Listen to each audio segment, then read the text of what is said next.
찬송가 433장입니다. 찬송가 433장입니다.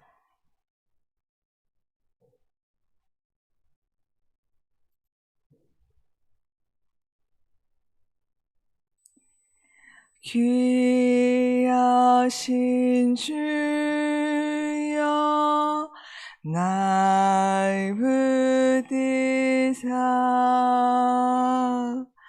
주께로 날마다 더 가까이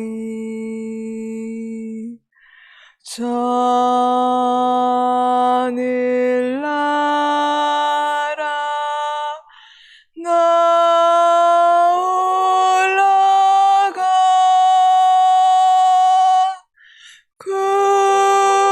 구주의 품 안에는 안기여 영생의 복 받기 원합니다.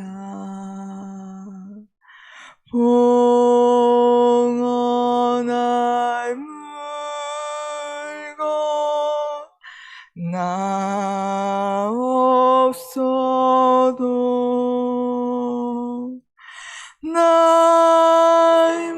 날마다 주께로 더 가까이 내 죄를 주께 다 구하니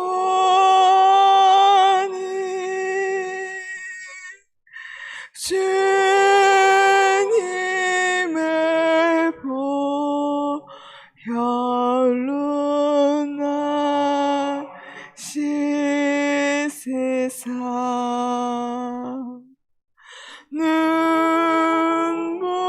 눈보다 더 희게 하옵소서.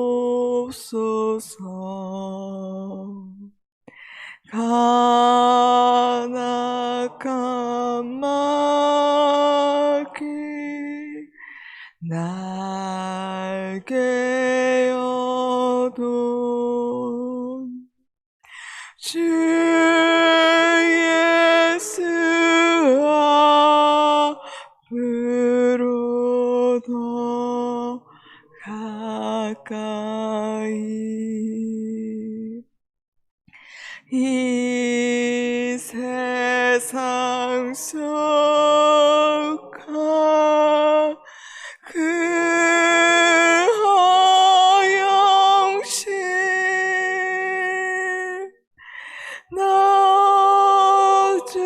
낙주한 생각을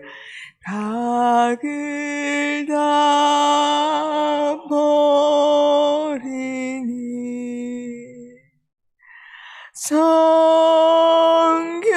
정결한 마음 내게 주소서. 이 세상 내가 살 동안에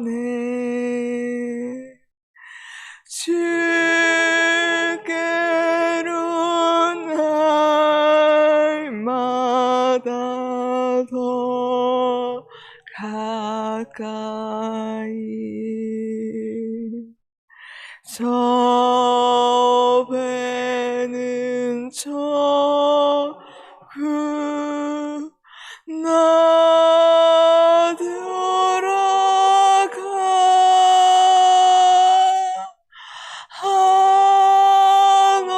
한없는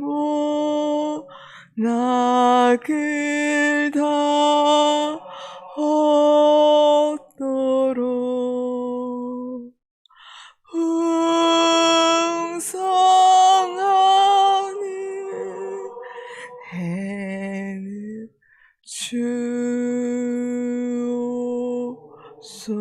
주옵소서. 아멘. 아멘. 함께 나눌 말씀 욥기 19장입니다. 19장 1절부터 20절까지 말씀입니다. 19장 1절부터 20절까지 말씀 교독하신 후에 마지막 절 함께 읽도록 하겠습니다. 욥이 대답하여 이르되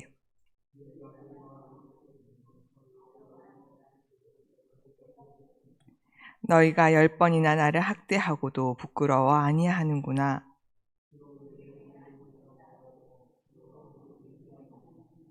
너희가 참으로 나를 향하여 자만하며 내게 수치스러운 행위가 있다고 증언하려면 하려니와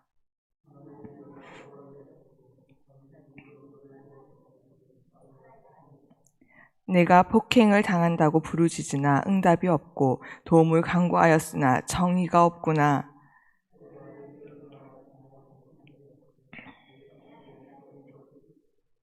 나의 영광을 거두어 가시며 나의 관모를 머리에서 벗기시고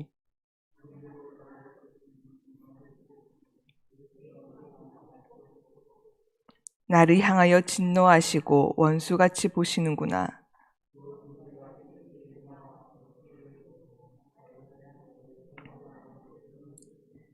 나의 형제들이 나를 멀리 떠나게 하시니 나를 아는 모든 사람이 내게 낯선 사람이 되었구나.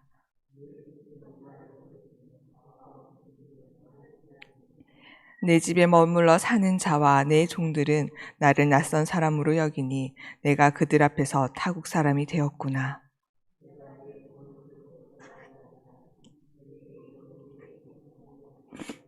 내 아내도 내 숨결을 싫어하며 내 허리의 자식들도 나를 가련하게 여기는구나.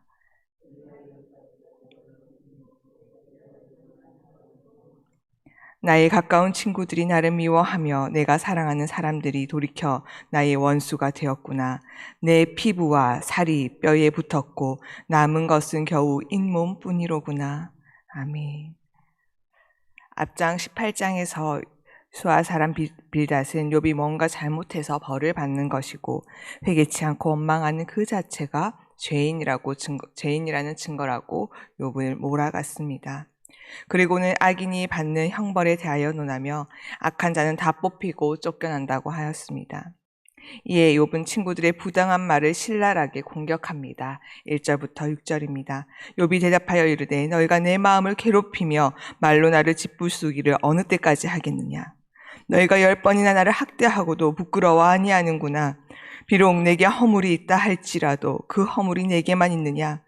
너희가 참으로 나를 향하여 자만하며 내게 수치스러운 행위가 있다고 증언하려면 하려니와 하나님이 나를 억울하게 하시고 자기 그물로 나를 애워싸신 줄을 알아야 할지니라. 너희가 내 마음을 괴롭히고 말로 나를 짓부수기를 짓누르기를 언제까지 하려고 하느냐. 나를 억지 같은 말들로 수차례 학대해놓고도 부끄럽지 않느냐. 비록 내게 잘못이 있다 하더라도 그 허물이 내게만 있는 것이냐. 또한 그 허물이 너에게 무슨 피해를 입히기로 했느냐. 자네들은 나보다 더 낫다고 생각하고 내가 죄를 지었기 때문에 이렇게 고통당하고 있다고 하는데 이것을 증명해 보아라. 지금 나를 억울하게 하신 이가 바로 하나님이시다. 나를 이 고난 가운데, 이 고통 가운데 내모신 이가 바로 하나님이시다. 라고 욥은 말을 하며 그들의 말이 틀렸다고 공격을 합니다. 그리고 하나님이 그에게 주시는 역경과 고난을 묘사합니다. 7절입니다. 내가 폭행을 당한다고 부르짖으나 응답이 없고 도움을 간구하였으나 정의가 없구나. 그가 내 길을 막아 지나가지 못하게 하시고 내 앞길에 어둠을 두셨으며 나의 영광을 거두어 가시며 나의 관모를 머리에서 벗기시고 사면으로 나를 헐으시니 나는 죽었구나. 내 희망을 나무 뽑듯 뽑으시고 나를 향하여 진노하고 원수같이 보시는구나. 그 군대가 일제히 나와서 길을 도두고 나를 치며 내 장막을 둘러 진을 쳤구나. 하나님께서 내게 주신 고통은 하나님께 고통스럽다고 부르짖으나 응답이 없고 내가 용기 내어 행하려 하는 것마다 다 막으시고 아무것도 답이 보이지 않는 그 어둠 가운데 두신다고 말합니다. 또 그의 욥의 영광을 벗기시고 그의 모든 소망을 뽑으셨다고 합니다. 그래서 욥이 보았을 때 자신을 하나님께서 원수같이 여기셔서 하나님의 군대가 자신을 둘러쌌다, 애워쌌다고 말합니다. 그런데 여기가 다가 아니라고 말을 합니다. 사랑하는 성도 여러분, 사람에게 가장 큰 고통은 무엇일까요? 바로 관계일 것입니다. 돈은 부족해도 살아갑니다. 어떻게든 사라집니다. 건강은요, 너무 아프죠. 너무 힘들죠. 하지만 그 하루하루 하나님께 받은 힘을 가지고 살아갈 수 있습니다. 그런데 관계는요, 아무리 좋은 집이 있고 아무리 건강한 육체가 있고 화려한 옷과 최고급의 음식이 있다 하더라도 나를 무시하고 나를 해찮게 여기며 나를 괴롭히는 사람과 함께 해야 한다면 그것은 지옥이 됩니다. 그런데 지금 그 모든 관계로부터 욥은 단절되어 있다고 이야기하고 있습니다. 13절입니다. 나의 형제들이 나를 멀리 떠나게 하시니 나를 아는 모든 사람이 내게 낯선 사람이 되었구나. 나의 형제들을 하나님께서 나에게서부터 멀리 떠나게 하셨다라고 합니다. 내 친척은 나를 버렸으며 가까운 친지들은 나를 잊었구나. 내 집에 머물러 사는 자와 내 종들은 나를 낯선 사람으로 여기니 내가 그들 앞에서 타국 사람이 되었구나. 내가 내 종을 불러도 대답하지 아니하니 내 입으로 그에게 간청하여야 하겠구나. 내 아내도 내 숨결을 싫어하며 내 허리에 자식들도 나를 가련하게 여기는구나. 어린아이들까지도 나를 업신여기고 내가 일어나면 나를 조롱하는구나. 나의 가까운 친구들이 나를 미워하며 내가 사랑하는 사람들이 돌이켜 나의 원수가 되었구나. 내 피부와 살이 뼈에 붙었고 남은 것은 겨우 잇몸뿐이로구나. 하나님께서 그 모든 관계를 끊으셔서 그의 형제 자매가 모두 그를 떠나고 낯선 사람 대접을 합니다. 친척마저도 그리고 자기를 섬겨야 하는 사람들조차도 자신을 무시한다고 합니다. 가장 가까운 관계인 자녀, 아내까지도 자신을 맞이하지 않고 힘없는 어린아이까지도 자신을 업신여기고 조롱한다고 합니다. 친구들도 자신을 미워하여 사랑하는 사람이 원수가 되었다고 합니다. 즉, 욥은 모든 관계로부터 단절됨으로 오는 고통을 호소합니다. 그런데 그것이 다만 단절되는 것이 아니라 자신을 조롱하고 업신여기며 무시한다고 합니다. 그것은 더 깊은 의미에서 인간관계의 철저한 단절과 조롱은 하나님과의 관계가 단절된 것에 대한 완곡한 표현입니다. 성도 여러분, 욥의 마음이 이해가 가십니까? 어느 한 사람도 가장 믿고 의지했던 가족마저도 세상 지위와 공경의 면에서조차도 자신은 어느 누구 한 사람에게도 인정이나 사랑을 받을 수 없고 모두가 자신을 미워하고 자신을 향하여 칼을 들이미는 것 같은 이런 현실, 하나님마저도 나를 향하여 화를 겨루고 있는 것 같은 이런 상황이라고 합니다.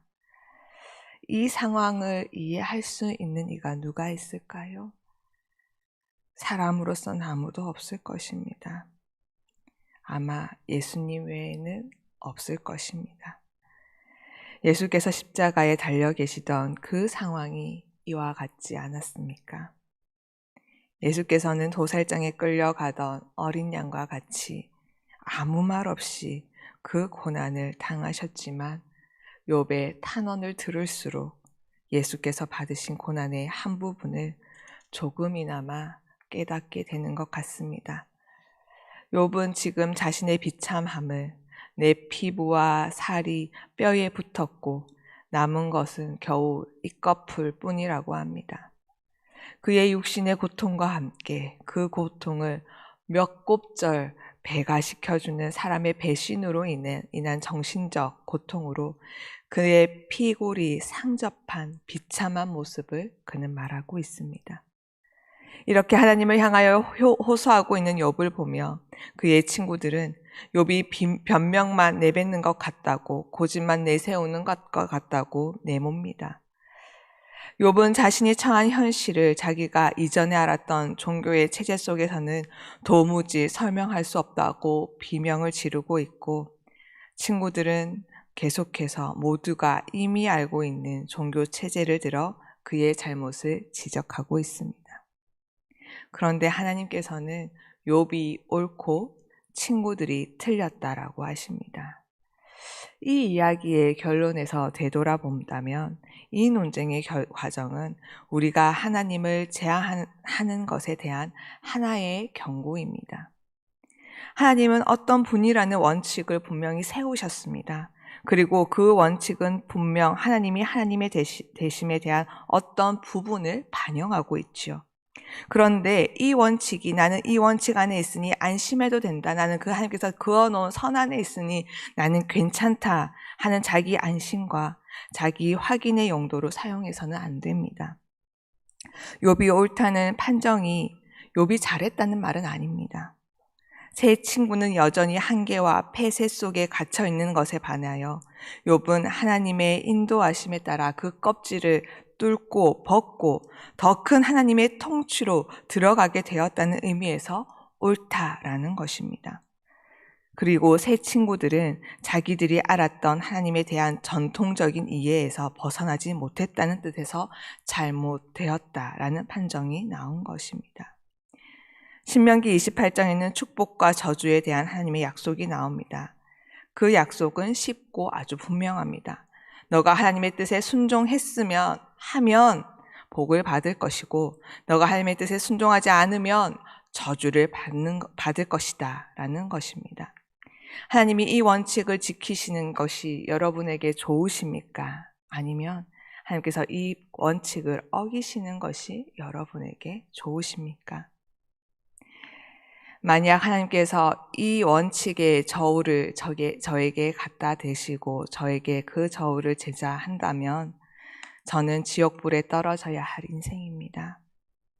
신명기의 원칙대로 고지 곧대로 따르면 그 결과 제게 올 것은 죽음밖에, 심판의 결과밖에 없습니다. 그 심판의 결과 곧 끝이지요. 반대로 잘하면 장수하여 복으로 후손을 받고 불순종하면 죽고 후손도 없는 것입니다. 그러나 기독교 신앙은 죽음 다음이 있다고 우리에게 말합니다. 죽음 다음으로 가는 길을 지금 우리가 이 땅에서 걷고 있다라고 고백하는 것이지요. 이러한 기독교에 대한 이해가 없으면 신명기가 약속한 순종과 축복, 불순종과 저주라는 그 틀의 한계를 벗어날 수가 없습니다. 또한 욥이 지금 당하고 있는 고통을 설명할 길도 없고 그 가치를 이해할 길도 없습니다. 또한 욥기의 결론조차도 이해할 수가 없게 됩니다. 시편 103편에 하나님의 답이 제시되어져 있습니다. 시편 103편은 다윗의 시입니다. 다윗은 밧세바 사건으로 유명한 사람이죠. 그는 자신이 죄악 중에 출생했고 그 죄가 항상 눈앞에 있는 사람이라고 눈물로 침상을 띄우며 죄인임을 고백합니다. 이 고백에서 다윗은 벌받아 마땅한 자로 나타나야 하는데 그렇지 않습니다. 그 절망과 형벌의 끝에서 어떻게 소생할 수 있는지 말해줍니다. 여기에는 신명기에 나오는 내가 이렇게 하면 이렇게 된다라는 조건절이 없습니다. 하나님이 당신의 거룩한 심과 능력과 성품과 열심으로 그가 내 모든 죄악을 사하시며 내 모든 병을 고치시며 내 생명을 파멸해서 속량시키시고 인자와 긍휼로 관을 씌우시며 좋은 것으로 내 소원을 만족하게 하사 내 청춘을 독수리같이 새롭게 하신다라고 합니다. 또한 동이 서에서 먼 것 같이 우리의 죄가를 우리에게서 멀리 옮기셨으며 아버지가 자식을 긍휼히 여김같이 여호와께서는 자기를 경외하는 자를 긍휼히 여기시나니 이는 그가 우리의 체질을 아시며 우리가 단지 먼지뿐임을 기억하신다라고 다윗은 고백합니다. 사랑하는 성도 여러분, 하나님은 질서의 하나님이십니다. 공의의 하나님이십니다. 그러나 원칙, 질서, 공의, 그것이 전부는 아닌 하나님이십니다. 그것을 만드신 하나님이 어떤 분이신지, 어떤 마음으로 그것을 정하셨는지 우리는 알아야 합니다. 원칙과 법은 전체의 질서를 위해서 필요한 뼈대입니다. 하나님께서는 그 뼈대에 살을 붙이십니다. 법이 사람을 죽이는데 쓰이지 못하도록 하나님께서 막아주십니다. 법이 나쁜 것이 아닙니다. 옳습니다. 필요합니다. 그러나 법은 사람을 죽입니다. 그러나 하나님은 자비롭고 은혜롭고 노하기를 더디하시며 인자와 진실이 풍성하신 하나님이십니다. 여기서 법을 어떻게 사용하는지가 드러납니다. 우리는 법을 넘어서야 합니다. 우리는 어느 곳에서나 은혜를 구하고 하나님의 공의가 하나님의 그 은혜 아래에서 힘을 발하게 해달라고 우리는 기도하여야 하는 것입니다. 하나님은 사랑의 하나님이십니다. 하나님이 사랑이신 것을 안다면 어떤 자리에서도 회복과 반전이 있다는 것을 우리는 믿게 됩니다. 그것이 십자가지요. 십자가는 갈 수 있는 최악의 자리까지 간 것입니다. 예수를 죽인 자리, 선과 생명이 죽어지는 그 자리까지 간 것입니다. 죽이는 자의 최악의 자리며 망하는 자의 최악의 자리가 바로 십자가입니다. 그게 반전이 됩니다. 무엇으로 반전이 됩니까? 부활로 하나님께서 그것을 뒤집어 엎으십니다. 죽은 자를 살리시는 하나님이라는 믿음의 본질을 이해한다면 우리는 먼저 다른 사람보다 나 자신을 용서할 수 있습니다. 스스로를 용서할 수 있으면 두려움이 사라집니다. 망할 것 같은 두려움, 해를 입을 것 같은 불안함에서 우리는 비로소 벗어나게 됩니다. 하나님의 사랑을 알고 하나님의 그 전복하시는 그 은혜를 안다면 우리가 우리 자신을 보는 눈부터 변화될 것입니다. 또한 우리는 보통 저 사람 때문에 내가 힘들다라는 생각을 쉽게 합니다. 그래서 겁을 내죠. 그런데 이렇게 겁을 내는 것은 하나님이 무슨 일을 하고 계시는지 알지 못하기 때문입니다. 그래서 내 마음에 안 드는 사람 때문에 내 인생이 힘들어지고 손해본다라고 생각합니다. 그리고 사랑을 행할 수 없게 됩니다. 결국 최악의 몇 곱절을 곱한 그 자리를 뒤집어 엎으시는 하나님, 약속을 지키시는 하나님의 그 성실하심과 능력과 긍휼과 자비를 경험하는 그 기회를 놓쳐버립니다. 지금 욥은 고난과 억울함 속에서 하나님의 하나님 되심을 아는 자리로 떠밀리고 있습니다. 그가 억울하지 않았다면 원래 알고 있었던 그 종교 체제 속에 안심했을 것입니다. 욥기를 읽어갈수록 욥의 고집이 정말 대단하다라는 생각이 들었습니다. 3대 1로 붙으면 다수의 의견에 끌려갈 법도 한데 욥은 한 채의 양보도 없습니다. 그걸 보면 욥은 그 누구보다도 철저한 종교 체제 안에 아마 고난이 없었다면 갇혀 있을 수 있는 사람이 있겠구나라는 생각이 들었습니다. 그게 또 제 모습이더라고요. 사랑하는 성도 여러분, 인생의 억울함과 그 큰 짐과 그 큰 상처, 그 고통이 지금 우리를 어디로 인도하고 있는지 확인하시기 바랍니다. 신앙의 발전은 각자의 고통과 상처 속에서 이루어집니다. 왜냐하면 부활은 죽지 않고는 갈 수 없는 길이기 때문입니다. 그 자리를 지나갈 때 우리는 몸부림칠 것입니다. 그리고 하나님께 불평할 것입니다. 하나님, 조금이라도 쉬운 길로 가게 해주세요 라고 말이지요. 그러나 하나님께서 말씀하십니다. 예수 외에는 우리에게 다른 이름을 준 적이 없다라고요. 우리가 죽음을 외면하고 얻을 수 있는 보상에 만족하지 않기를 바랍니다. 죽음을 통과하여 받게 되는 하나님의 약속에서 제외되는 자가 한 분도 없으시기를 간절히 소망합니다. 각자의 고통과 현실의 가치를 이해하는 그 믿음을 회복하게 해달라고 이 하루 기도하는 시간 되기를 간절히 소망합니다. 함께 기도하시겠습니다. 하나님, 그렇습니다. 저라는 인생은 어떻게든 조금이라도 쉽게 가자고 징징거립니다. 하나님, 적당히 하시면 안 되겠냐? 안 되시겠습니까? 라고 날마다 울부짖습니다. 조금이라도 쉬운 편을 택하고 싶어 울부짖고 원망하고 불평합니다. 믿음이 적어서 아직도 이러고 있습니다, 주님. 제 마음에 하나님의 하나님 되심을 깨우쳐 주시고 그 은혜로 평안을 허락하여 주시옵소서. 예수 그리스도의 십자가를 시인하는 고백이 무엇을 의미하는지 알게 하여 주시옵소서. 하나님이 고난과 실패, 낙심 속에서 비로소 부활을 이루시는 줄을 아는 믿음으로 예수 안에서 승리를 누리게 하여 주시옵소서.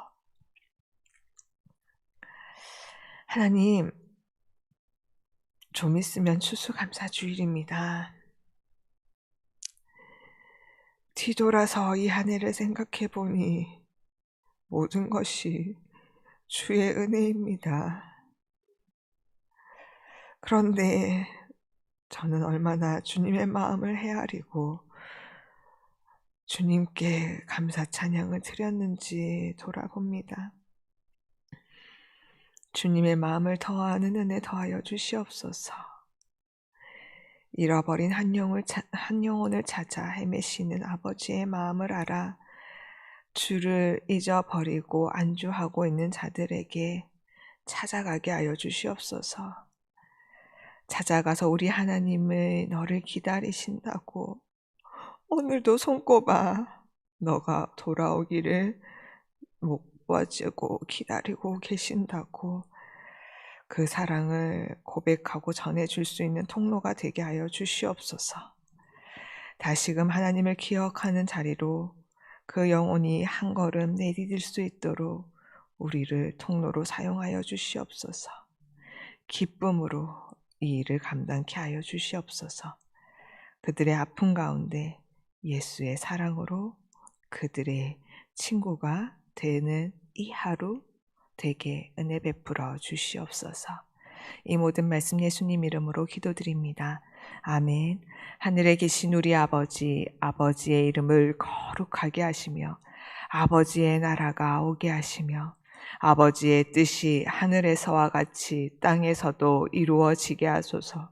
오늘 우리에게 일용할 양식을 주시고 우리가 우리에게 잘못한 사람을 용서하여 준 것 같이 우리 죄를 용서하여 주시고 우리를 시험에 빠지지 않게 하시고 악에서 구하소서. 나라와 권능과 영광이 영원히 아버지의 것입니다. 아멘.